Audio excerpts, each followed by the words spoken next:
قطرہ کسی ریگستان میں گم ہو جاتا ہے۔ لہذا قرآن پاک نے تفصیلات چھوڑ دی آخری نبی حضرت محمد صلی اللہ علیہ وسلم پر۔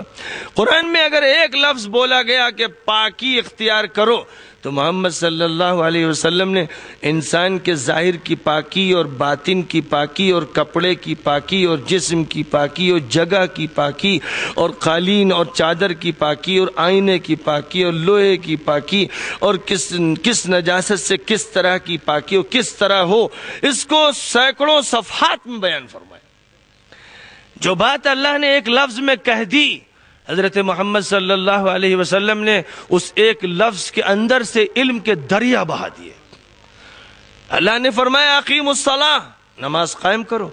لیکن محمد صلی اللہ علیہ وسلم نے اس کی ایسی تشریح فرمائی کہ نماز فجر کی، ظہر کی، عصر کی، مغرب کی، عشاء کی، سنت نماز، نفل نماز، حاجت کی نماز، شکر کی نماز، استخارے کی نماز، بے شمار نمازوں کی تفصیلات ایسی کھول کے رکھ دی کہ انسانی عقل حیران ہو کے رہ گئی۔ قرآن پاک نے کہا کہ بھائی تمہارے درمیان جو بے شادی شدہ لوگ ہیں ان کی شادی کرو،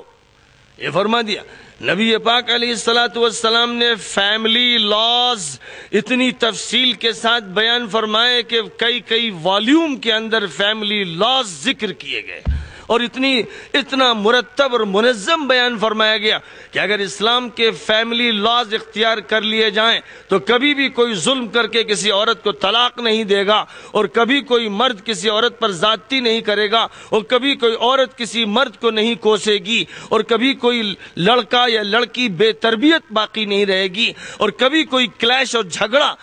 سوسائٹی اور معاشرے میں نہیں ہوگا، اور لوگوں کے درمیان سچی محبت ہوگی، اور ہر انسان ایثار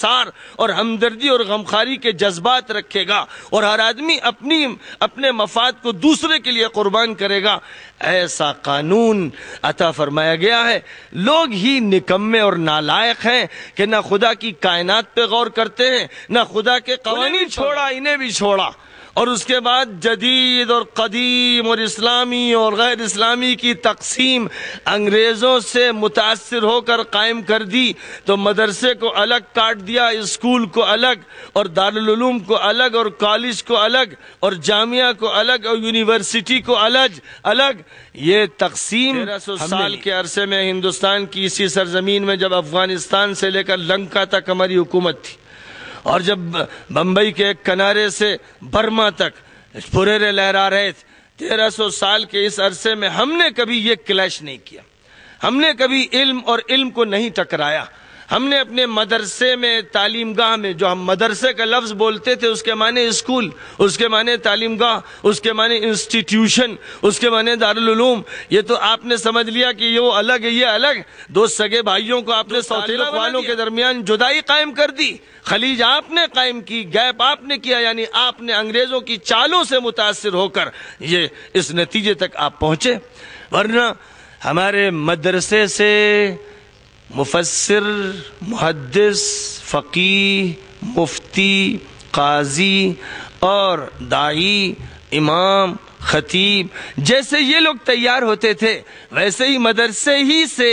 اسی کے ڈپارٹمنٹ سے، اسی کے کسی ٹیچر سے پڑھ کر ڈاکٹرز، انجینئرز، سائنٹسٹ، حیاتدان، فلکیات کے ماہرین، جغرافیہ کے ماہرین، جنرل نالج سے خوب اچھی طرح سے واقفیت رکھنے والے، جغرافیہ کے ماہرین، ہر علم کے ماہرین اسی سے پیدا ہوتے تھے۔ 1300 سال تک، جب تک کہ انگریزوں کی بالادستی اور سامراج ہمارے ملکوں پر حاوی نہیں ہوا، ہمارا سسٹم اب یہ دور ہے کہ صاحب آج اسکول چلے گئے بائیں طرف تو مدرسے چلے گئے دائیں طرف، اور مدرسے سے مولانا اور اسکول سے مسٹر اور ماسٹر پیدا ہونے لگے، اور دونوں کے حلیے بدل گئے، دونوں کی تہذیب بدل گئی، دونوں کی زبان بدل گئی، دونوں کے درمیان کلچرل اور ثقافتی گیپ پیدا ہو گیا، دونوں کے معاملات میں اتنا فرق ہو گیا کہ لگتا ہے کہ ایک دوسرے کو پہچانتے نہیں۔ یہ ایک فتنہ تھا جو پیدا ہوا۔ آج دوبارہ کوشش کی جا رہی ہے کہ اسکول کو پھر سے مدرسہ بنا دیا جائے، مدرسے کو پھر سے اسکول بنا دیا جائے، یعنی دونوں کے درمیان کی خلیج کو پاٹ دیا جائے، اور ملت کے دو دھڑے جو ہو گئے تھے بتایا جائے کہ یہ دو دھڑے نہیں ہیں، یہ ایک ہی حصہ ہے۔ ایک جان ہے، دو قالب ہیں، یعنی جسم کے دو حصے ہوں گے لیکن جان ایک، دھڑکتا دل ایک، دماغ ایک، عقیدہ ایک، فکر ایک ہے، کلچر ایک ہے، انجام ایک، آغاز ایک ہے، اور امت ایک ہے، ملت ایک ہے، نبی آخر الزماں ایک، کتاب ایک۔ اس وحدت کی طرف لانا ہے، اور اس وحدت کی طرف لانے کے لیے ایسے اسکولز ہونے چاہیے۔ اصل تو یہ ہونا چاہیے کہ پھر ہمارے ویسے انسٹیٹیوشنز ہوں جن میں یہ تفریق ختم ہو جائے، اصل تو یہ کام ہے، لیکن اس میں دیر لگے گی کیونکہ بہت کچھ ٹوٹ چکا ہے، بکھر چکا ہے۔ جب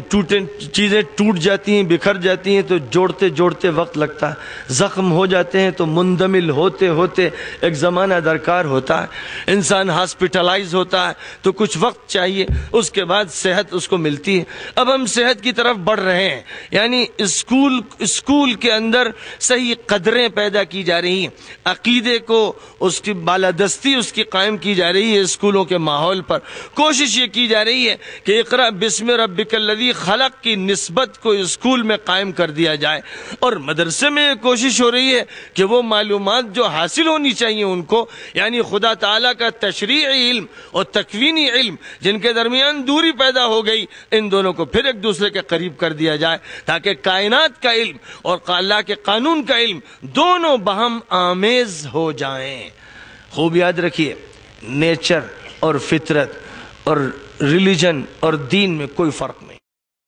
نیچر اور فطرت میں فرق ہے تو اس کا مطلب بیچ میں کوئی کافر گھس گیا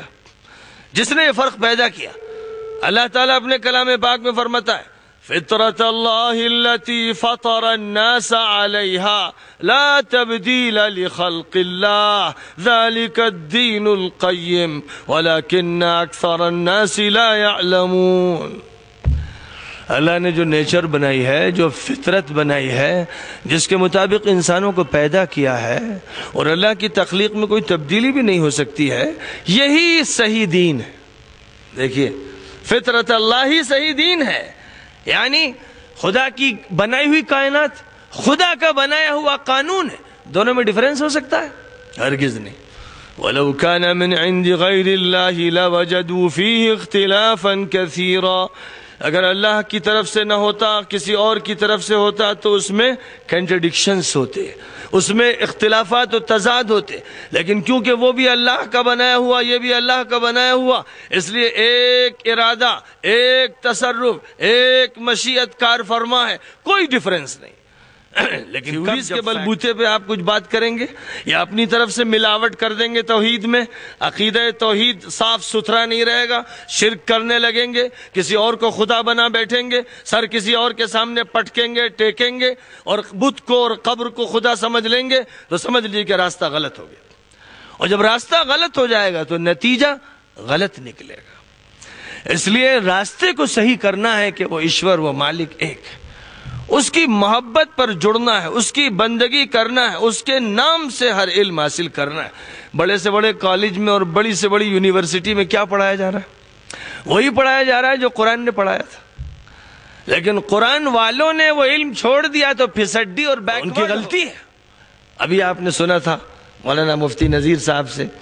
کہ مسلمانوں میں کتنے بڑے بڑے سائنٹسٹ اور ڈاکٹرز اور انجینئرز ہوئے، ابو علی سینا کا نام آج بھی یورپ میں، اور سوویت یونین جو پہلے تھا اور اب جمہوریائیں الگ ہو گئیں، وہاں ابو علی سینا کے نام پر اکیڈمیز بھی، القانون جو ان کی میڈیکل سائنس پر کتاب ہے، سب سے بڑا ماخذ اور ریفرنس بک ہے میڈیکل سائنس کی،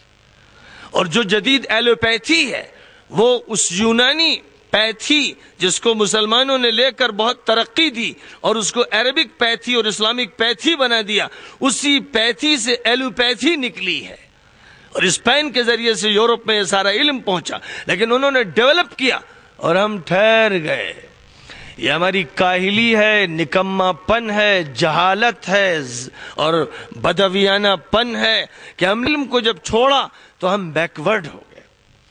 علم سے ہی انسان صحیح راستے کا پتہ چلاتا ہے، اور علم سے ترقی جڑی ہوئی ہے۔ جو قومیں علم حاصل کرتی ہیں وہ ترقی کرتی ہیں۔ چھوٹی سی حکومت اسرائیل کی ہے، لیکن ان کے ہاں کوئی منٹ ایسا نہیں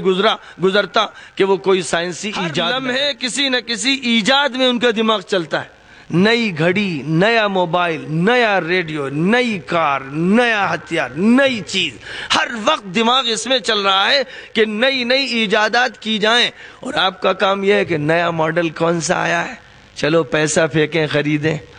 کنزیومرزم ہے، یعنی یہاں پر یہ حال ہے کہ پیدا نہیں کرنا ہے، پروڈکشن کام نہیں ہے، صرف کنزیوم کرنا کام رہ گیا ہے۔ کون سا نیا مارکہ آیا ہے، کون سا نیا ماڈل آیا ہے، کون سا نیا فیشن آیا ہے، عورتیں دیوانی ہیں کہ کون سی نئی چپل لی جائے، کون سی نئی شلوار یا کون سا نیا لباس لیا جائے، اور ننگے پن کو اور اوریانیت کو اختیار کیا جائے۔ نوجوان بے چین ہے کہ کون سا نیا ماڈل موبائل کا لیا جائے اور کون سا نیا ماڈل کسی مشین کا لیا جائے، الیکٹرانکس کسی پارٹ کا لیا جائے، اور بوڑھے بھی اسی فکر میں ہے کہ بھائی کوئی نیا صوفہ سیٹ آیا تو گھر میں اسی کو لگوا لیں، بلڈنگ کا کوئی نیا ماڈل ہو، انجینئرنگ کا کوئی نیا طریقہ ہو، اسے رکھیں تاکہ اچھی نمائش ہو اور لوگ سمجھیں کہ بڑے سیٹ ہیں۔ تو سب پاگل ہوئے چلے جا رہے ہیں، یعنی سب کنزیومرزم کے راستے پر چل رہے ہیں کہ پیدا کوئی کرے، ہم صرف کھائیں گے۔ ترقی یافتہ قوموں کا طریقہ نہیں، اسی لیے چھوٹی سی حکومت نے سائنس کی دنیا پر اپنی حکومت قائم کرتے ہوئے ایسی طاقت حاصل کی کہ 58 ملک اس کا مقابلہ نہیں کر سکتے، اور دوسری طرف 20-25 کروڑ اس ملک میں اور پوری دنیا میں 1 ارب سے زیادہ تعداد میں مسلمان اس لیے آج بیکورڈ ہو رہے ہیں کہ انہوں نے علم کے راستے کو چھوڑ دیا۔ لہذا جب علم کا راستہ اختیار کیا جائے گا، دوبارہ آپ اپنے ہاتھ میں اس کو لیں گے، تو ایک ابو علی سینا اور ایک یعقوب اور ایک کندی اور ایک فارابی اور ایک ابن الہیثم اور ایک غزالی اور ایک ابن تیمیہ اور ایک عز الدین ابن عبدالسلام نہیں، سینکڑوں افراد ایسے پیدا ہوں گے کہ دنیا پھر مجبور ہو جائے گی کہ ان کے سامنے گھٹنے ٹیک دے، سر جھکا دے۔ اس لیے کہ مسلمان علم کو استعمال کرنا چاہتے ہیں تعمیر کے لیے، کنسٹرکشن کے لیے۔ مسلمان اس لیے علم حاصل کرنا نہیں چاہتے کہ اس سے تخریب کریں، ہتھیار بنا کر لوگوں کی چھتیں توڑیں اور جسموں کو پھاڑیں، یہ مسلمانوں کا کام نہیں ہے۔ مسلمانوں نے ہمیشہ یہ کام کیا، جب بھی سائنس کو ترقی دی تو انسانیت کی فلاح و بہبود کے کام کیے۔ شیر شاہ سوری نے اس ملک میں بنگال سے لے کر پشاور تک جو سڑک بنائی ہے، آج تک وہی سب سے بڑا۔ ہر 16 میل پر مسلمانوں نے سرائے بنائی تھی، اور مسافروں کے لیے پلنگ لگے رہتے تھے، بستر لگے رہتے تھے، ٹھنڈا پانی گھڑوں میں موجود رہتا تھا، کھانا پکا تیار رہتا تھا، مسافر آیا بغیر کسی پیسے کے مفت کھانا سرو کیا جاتا تھا اور پلنگ پر پیش کیا جاتا تھا، اور خدمتگار حاضر رہتا تھا۔ پورے روڈ پر ایسے ہر تھوڑی دور پر ایسی سرائیں تھیں۔ انگریز آیا تو ہوٹل اور پیسہ اور لوٹ اور مار آ گئی۔ اب انسانی ہمدردی ختم ہو گئی، اور انگریزوں سے جنہوں نے سیکھا انہوں نے بھی لوٹ مار کا طریقہ اختیار کیا اور ایکسپلائٹیشن کیا قوم کا۔ اسی کا یہ نتیجہ ہے کہ سڑکیں خراب، علاقے خراب، محلے خراب، تمدن کی کوئی ترقی نہیں۔ پیسہ ہے لیکن اس پیسے کو غلط استعمال کیا جاتا ہے۔ اس کا نتیجہ ہے، یہ نتیجہ ہے اس بات کا کہ صحیح تہذیب ہمارے پاس سے چلی گئی، صحیح اخلاق ختم ہو گئے، انسانیت کی ہمدردی ختم ہو گئی۔ جب دوبارہ صحیح علم آئے گا، صحیح ہاتھوں میں آئے گا، سائنس ہمارے ہاتھوں میں آئے گی، تو انشاءاللہ پھر آپ دیکھیں گے کہ شہر جگمگا رہے ہوں گے اور انسان اس طرح رہ رہے ہوں گے جیسے بے گناہ اور معصوم لوگ ہیں۔ بستی معصوموں کی آباد ہوگی۔ حضرت ابوبکر صدیق نے حضرت عمر کو جج بنا کر ایک علاقے میں بھیجا، ایک مدت تک وہاں رہ کر واپس آ گئے۔ کہنے لگے بھائی آپ وہاں سے واپس کیوں آ گئے؟ کہنے لگے وہاں کوئی کیس ہی نہیں، کیونکہ کوئی لڑائی ہی نہیں، کوئی کیس بنتا ہی نہیں، تو میرے پاس کوئی مقدمہ لے کر آتا ہی نہیں، کیا کروں، فضول بیٹھا رہوں۔ ایسی صورتحال ہوئی۔ حضرت عمر ابن عبدالعزیز نے جب زکوٰۃ کا سسٹم